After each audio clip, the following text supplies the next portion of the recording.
बच्चों, आज का पाठ आरंभ करने से पहले हम हिंदी साहित्य के महान कवि सूरदास जी के बारे में कुछ विशेष बातें जानेंगे।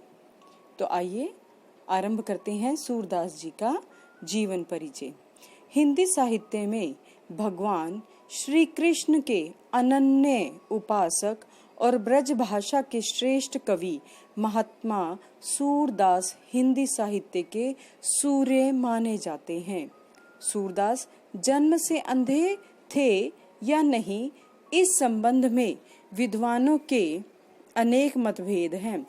सूरदास जी का जन्म सन 1478 में रुनकता नामक गांव में हुआ। यह गांव मथुरा आगरा मार्ग के किनारे स्थित है। कुछ विद्वानों का मत है कि सूरदास जी का जन्म सीही नामक गांव में एक निर्धन ब्राह्मण परिवार के घर हुआ था। वे बहुत विद्वान थे, उनकी लोग आज भी चर्चा करते हैं। सूरदास जी के पिता रामदास जी गायक थे। तो सूरदास जी ने अनेक श्री कृष्ण से संबंधित कृतियां लिखी, रचनाएं लिखी, जिनमें सूर सागर, सूर सारावली, साहित्य लहरी, सूर सारावली ये प्रमुख हैं। सूरदास जी का भ्रमर गीत, जो कि मुख्य रूप से कृष्ण जी पर ही आधारित है, कृष्ण के वात्सल्य रूप होते हैं यानी बचपन का, बाल रूप का वर्णन सूरदास से ज्यादा सुंदर रूप में कोई नहीं कर सकता।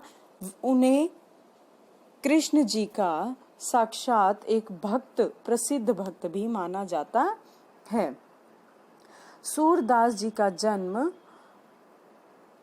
1478 में हुआ। ऐसी मान्यता है कि वल्लभाचार्य सूरदास जी से केवल 10 दिन बड़े थे।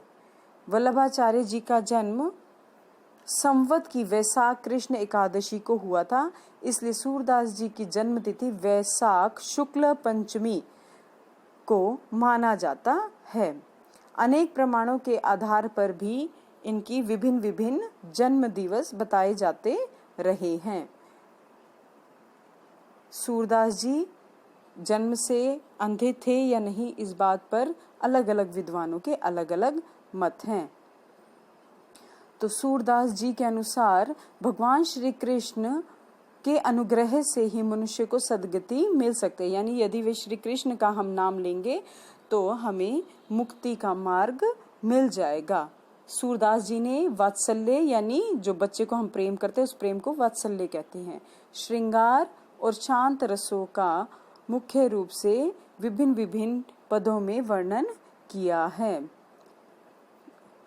तो मुख्य रूप से हम यही कहेंगे कि श्री कृष्ण के अनन्य भक्तों में सूरदास जी को सबसे ऊपर माना जाता है। उन्होंने बाल रूप का वर्णन विशेष रूप से किया है और इसी बाल रूप के वर्णन के कारण सूरदास जी बेहद प्रसिद्ध हुए। और इन्हीं वर्णनों में से 2 पद जो कि मुख्य रूप से गाए भी जा सकते हैं, उनका आपकी गुलमोहर की पाठ्य पुस्तक में पाठ 9 में विवरण किया गया है, जिसे नाम दिया गया है भक्ति के पद। ये दोनों भक्ति के पद श्री कृष्ण से संबंधित हैं, उनकी बाल लीलाओं से संबंधित हैं।